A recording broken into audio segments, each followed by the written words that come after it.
oras gihatod kaninyo sa EXL Magkabuhay. Buhay at makulay ang buhay sa EXL Magkabuhay. This time check is brought to you by Tanduay Rum 5 years. Tibay ng loob, tibay Tanduay.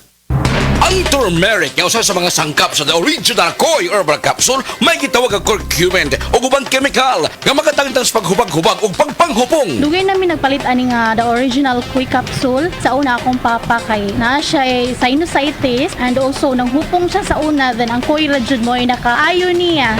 Katunayan kayo ang pag-inom sa the original Koi Herbal Capsule makatulo sa usa ka adlaw. Daghang salamat sa the original Koi Herbal Capsule.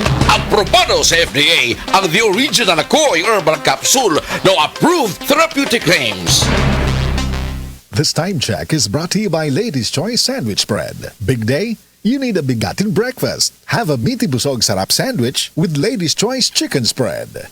Nakakaproblema sa paglibang? Mag-inom sa Super Fiber, the fast-acting colon cleansing product approved by the FDA Philippines. Garantisado nga epektibo. Sa duhang tudbalo ka oras, imo na mapagawas ang higko nga makahatag o basta utan ug makamatay nga sakit. Ang hugaw nga colon, ang una nga silent killer. Death begins in the colon. Mag-Super Fiber. Mas makita natong mayong resulta kung ato ubanon sa pag-inom ang Life Extension Vitamin D3 kag Super Fiber. Para sa himsog kag maayong digestion, mag-inom kada adlaw sang Super Fiber. Mapalit sa mga butika. This newscast is brought to you by Raxidol Forte. Mas dasig banat sa bughat.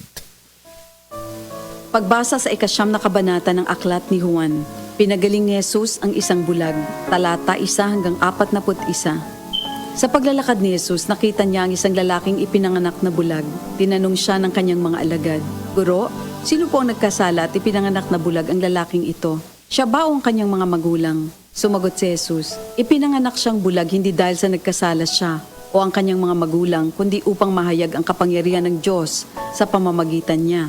Kailangan gawin natin ang mga ipinapagawa ng nagsugo sa akin habang maaga pa. Malapit na ang gabi at wala nang makakagawa pagsapit niyon. Habang ako'y nasa sanlibutan, ako ang ilaw ng sanlibutan." Pagkasabi nito, dumura si Jesus sa lupa at gumawa ng putik. Pagkatapos ipinahid niya ito sa mata ng bulag. Sinabi ni Jesus sa bulag, "Pumunta ka sa deposito ng tubig sa silo at maghilamos ka roon." Ang kahulugan ng salitang silo ay sinugo. Ganon nga ang ginawa ng bulag at nang magbalik siya ay nakakakita na. Nagsalita ang mga kapitbahay niya at ang mga nakakita sa kanya nung siya'y namamalimos pa. "Hindi ba yan ang pulubing bulag?" Sumagot ang ilan. "Yan nga." Sabi naman ng iba, "Hindi, kamukha lang." Kaya't nagsalita pa ang dating bulag, "Ako nga po yun." "Paano ka nakakita?" tanong nila. Sumagot siya, "Ang lalaking tinatawag na Jesus ay gumawa ng putik at ipinahid yon sa aking mga mata. Pagkatapos sinabi niya sa akin, pumunta ka sa silo at maghilamos. Pumunta nga ako doon at naghilamos at nakakita na ako." "Nasaan siya?" tanong nila sa kanya. "Hindi ko alam," sagot niya. Dinala ng mga tao sa mga Pariseo ang dating bulag dahil araw ng pamamahinga ng gumawa si Jesus ng putik at nang pinagaling niya ang bulag. Tinanong din siya ng mga Pariseo kung paano siya nakakita, kaya't sinabi niya sa kanila, "Pinahiran niya ako ng putik sa aking mga mata. Ako'y pinaghilamos at ngayon nakakakita na ako." Ang sabi ng ilang Pariseo, "Hindi maaaring mula sa Diyos ang taong yon sapagkat hindi niya ipinapangili ng araw ng pamamahinga." Ngunit sinabi naman ng iba, "Paano makakagawa ng ganitong mga himala ang isang makasalanan?" At hindi sila magkaisa. Kaya tinanong nilang muli ang dating bulag, "At ikaw, ano naman ang masasabi mo tungkol sa kanya? Dahil pinagaling niya ang iyong mga mata." "Isa siyang propeta," sagot niya. Ayaw maniwala ng mga Hudyo na siya'y talagang dating bulag kaya't ipinatawag nila ang kanyang mga magulang. "Anak nga ba ninyo ito? Talaga bang siya ipinanganak na bulag? Bakit nakakakita na siya ngayon?" tanong nila. Sumagot ang kanyang mga magulang, "Anak nga namin siya at siya ipinanganak ngang bulag. Ngunit hindi po namin alam kung bakit nakakakita na siya ngayon o kung sino ang nagpagaling sa kanya. Siya na po ang tanungin niyo. May sapat na gulang siya at nakakapagsalita na para sa kanyang sarili." Ganon nga ang sinabi ng kanyang mga magulang dahil takot sila sa mga Hudyo. Alam nilang pinagkakaisa ng mga Hudyo na itiwalag sa sinagoga ang sino mang magpahayag na si Jesus ang Kristo. Ito ang dahilan kung bakit sinabi ng kanyang mga magulang siya'y nasa tamang gulang na, siya ang tanungin niyo. Muli nilang ipinatawag ang dating bulag at sinabi sa kanya, "Sa pangalan ng Diyos, magsabi ka ng totoo. Alam namin ang taong yon ay makasalanan." Sumagot siya, "Hindi ko po alam kung siya'y masamang tao o hindi. Isang bagay po ang alam ko. Ako'y dating bulag, subalit ngayon ay nakakakita na." "Anong ginawa niya sa'yo? Paano niya pinagaling ang inyong mga mata?" tanong nila. Sumagot siya, "Sinabi ko na po sa inyo at ayaw naman ninyo akong paniwalaan. Bakit gusto ninyong marinig muli? Nais ba ninyong maging alagad din niya?" at siya kanilang minura. Ikaw ay alagad niya, ngunit kami mga alagad ni Moises. Nalalaman naming nagsalita ang Diyos kay Moises, ngunit ang taong yon, hindi namin alam kung saan siya nanggaling. Sumagot ang lalaki. Yan nga po ang nakakapagtaka. Hindi nyo alam kung saan siya nanggaling. Gayon pa man, pinagaling niya ang aking mga mata. Alam nating hindi pinapakinggan ng Diyos ang mga makasalanan. Ngunit pinapakinggan niya ang mga tunay na sumasamba sa Kanya at sumusunod sa Kanyang kalooban. Doon pa man ay walang makapagpagaling ng mata ng taong ipinanganak na bulag. Wala pong magagawa ang taong yon kung siya hindi mula sa Diyos. Sumagot sila. Ipinanganak ang makasalanan at ngayon nais mo pa kaming turuan? At siya'y kanilang itiniwalag. Nabalitaan ni Jesus na ang lalaking pinagaling niya itiniwalag ng mga Pariseyo. Kaya na matagpuan niya ito, ay kanyang tinanong, sumasampalataya ka ba sa anak ng tao? Sumagot ang lalaki, sino po ba siya, Ginoo? Sabihin niyo po sa akin upang ako'y manalig sa kanya. Siya'y nakita mo na. Siya ang kausap mo ngayon, ika ni Jesus. Sumasampalataya po ako, Panginoon, ang sabi ng lalaki.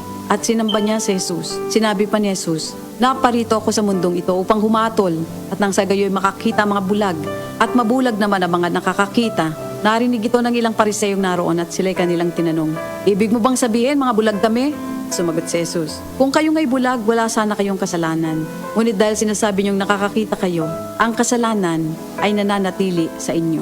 Ito ang salita ng Diyos.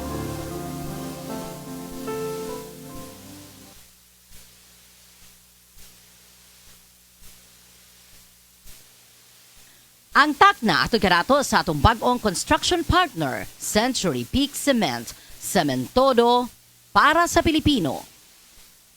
Sa mga workaholic, epektibo ang atong Paragis Bila-Bila Herbal Coffee. Sama na lang ni Roland De La Cruz, nga taga Mati, Davao. Roland De La Cruz sa Purok Isla, Barangay Central, Purok President. Anong ganahan man kay ka sa kape? Sa Bila-Bila Coffee, laskig ang imong lawas o mayo ang imong lihok. Basta laskig niya kondisyon, makalihok kag may sa trabaho. Kung di ka kainom, mura magluya na ka? Murag luya-luya, lahi ra gyud. Tungod kay nindot gyud ang Bila-Bila Coffee. Kini ginama sa GFMQ Marketing. Kaysa Paragis Bila-Bila, dili na ka mag-agwanta pa. Ako si Radyoman Buin Alguno. Kining balita hatod kanato sa Paragis Bila-Bila Herbal Capsule na ilhan isip herbal nga kapsula nga makahatag og daghang benepisyo sa kalawasan. Mao kini ang all-in-one na herbal. Makahatag og kayuhan sa ato ang mga selula sa lawas. Makatarong sa nindot nga flow og limpyuhan nga ang dugot nga mudag kayday sa atong ang kasing-kasing. O karon sa atuang balita. Sobra sa 500 ka mga bahay patigayon sa Chocolate Hills sa Bohol ang nag-operate nga way sakto nga mga permit. Ang DENR ni pahibaw nga nikapat og 558 ka mga bahay patigayon ang ilang nasuta nga nagpadagan og negosyo bisan dili sangkap sa kinahanglan nga mga dokumento. Padayong gisusi sa DENR ang mga negosyo sa Chocolate Hills human sa kontrobersiya sa Captain's Peak Resort. Kadtong balita hatod kanato sa Paragis Bila-Bila Herbal Capsule alang sa kumplito nga kombinasyon. Gamita lang ang Paragis Bila-Bila plus Herbal Capsule. Paragis Bila-Bila Herbal Capsule na uban sa pagpantabi sa Paragis Bila-Bila Herbal Coffee ug ang pagpaghaplas sa Paragis Bila-Bila Liniment Oil. Gama sa JFMQ Marketing. Sa Paragis Bila-Bila, di na ka mag-agwanta pa. Sa dugang kasiuran, tawag lang sa 0935-641-02613. Mapalit sa Diding's Pharmacy sa Manalili Street, Cebu City. Best Way Pharmacy sa Mandawi City. Healthy Way Pharmacy, GV Butika sa Cebu, Mandawi, Liloan ug Usmeña Boulevard. Mapalit usab sa GY Pharmacy sa 32 Usmeña Building, Usmeña Boulevard, Cebu City. Ako si Radyoman Buin Alguno, Tatak RMN. This newscast is brought to you by Salmix Advance. Walang kasing lakas. Kini si Goliath. Aduna ko'y bagong na-discover nga produkto sa SED Marketing. Kini mao ang SED Panyawan Coffee. Lahi kini nga klase sa kape. Siguradong ganahan ka. Kay gawas nga labian, isok, swabe, o ispiso ang timpla nini. Ang SED Panyawan Coffee, usa ka timpla lang nimo, kontento ka na. O kini, makapalagsik sa atong kalawasan. Busa, mag-SED Panyawan Coffee na kita. SED Panyawan Coffee, produkto sa SED Marketing Incorporated. This time check is brought to you by Cobra, Tatak High Quality. Said Health Testimonies. Si Ginang Virgie Abuda, taga Cebu City. Sa matag haplas niya sa Said Linimen, dali ra siyang maulian. Bati rin kong pamanhod o laylay sa akong mga PL, batiis. Para kung buko-buko magsakit, mga puy akong gamito ni haplas. Ay kanoy sa Diyos kay mawala, mampudayon ra. Kung sa gamit yung mga produkto, ma'am? Said Linimen, bisag unsaon pa sir. Mga ora gini hantod-hantod ako ang gamiton kay maayo gyud para nako. Said Linimen, mapalit sa mga butika. That time check was brought to you by ACS Manufacturing Corporation, ISO certified world-class quality. ACS. Oras, hatad ka na to sa Camel Soy Sauce. That time check was brought to you by ACS Manufacturing Corporation, ISO certified world-class quality. ACS. Camel, sukang puti, sa suan mo palami. Camel, sukang puti, maunag yun imong mapili. Camel, sukang puti, sa suan mo palami.